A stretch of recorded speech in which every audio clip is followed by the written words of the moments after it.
last featured game. And this is something that we're going to try to do throughout the fall, is to keep an eye on the number one team in the country. And they're also the defending champs. Ohio State is the defending champs, correct? Yep. That's what I thought. They are. Correct. So they're number one with a bullet. They're taking on Washington. And Washington, as you can see, getting 8, they're undefeated. They've looked good at times. But if I'm betting this, I would buy a full point down to 7 and hammer Ohio State, probably laying 40 or 50 cents with that extra point. Would you like that play? Well, Coach, I know you and I spend a lot of mornings together throughout the week. I don't know if you love my Saturday morning stats for you, but I brought them anyway, because if you're not all in on Ohio State, let me try to convince you here. Ohio State, Ryan Day, 18-4, coming off of at least 8 days rest. Oh, this might be significant. I'm not sure. Facing Big Ten opponents who are not named Oregon or Michigan, Ryan Day, just a perfect 48-0. Oh my God. Oh my God.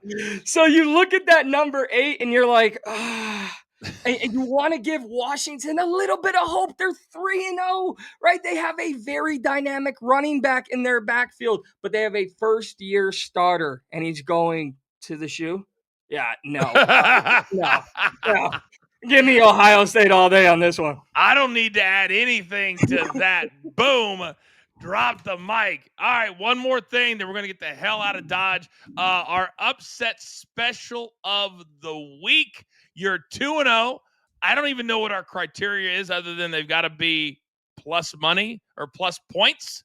So, what is your upset special this week? Well, I'm going to lay the groundwork here. It's got to be at least plus 3.5 moving forward. I like that. It's got to be at least 3.5. I'll just lay that here. I hit South Carolina at plus 9.5 last week against Missouri. Today, I am going with Illinois, the Fighting Illini, set to kick off here in just an hour or two.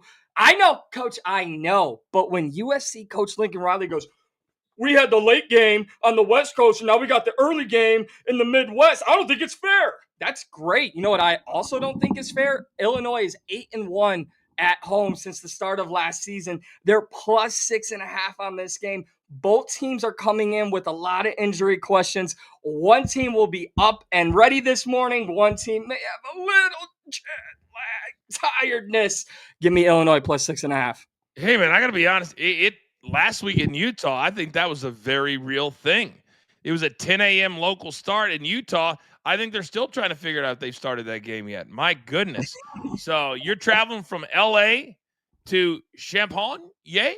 I've heard somebody call it that the other Champaign. I'm like, Champaign, Illinois. Come on. What are we doing? But I tell you what, it takes some cojones to pick a team that gave up 60 points last week. I'm going to give you one shot to back out of this one. Nope. Maybe Indiana is that good, and Illinois they faltered a little bit. All right. Ladies and gentlemen, there you have it. Enjoy the games today. Enjoy the Ryder Cup tomorrow. We'll see if we have any drama late. And also, we'll be live tomorrow morning at 10 a.m. Eastern Time. Me, Mikey, and, of course, Raphael bringing you all of the numbers as things and lines move throughout the weekend and throughout the morning. Enjoy the day. That'll do it for us. For Mikey, for Producer Man, I am the coach. We'll see you tomorrow morning right here on Coach and Company. Have a great day.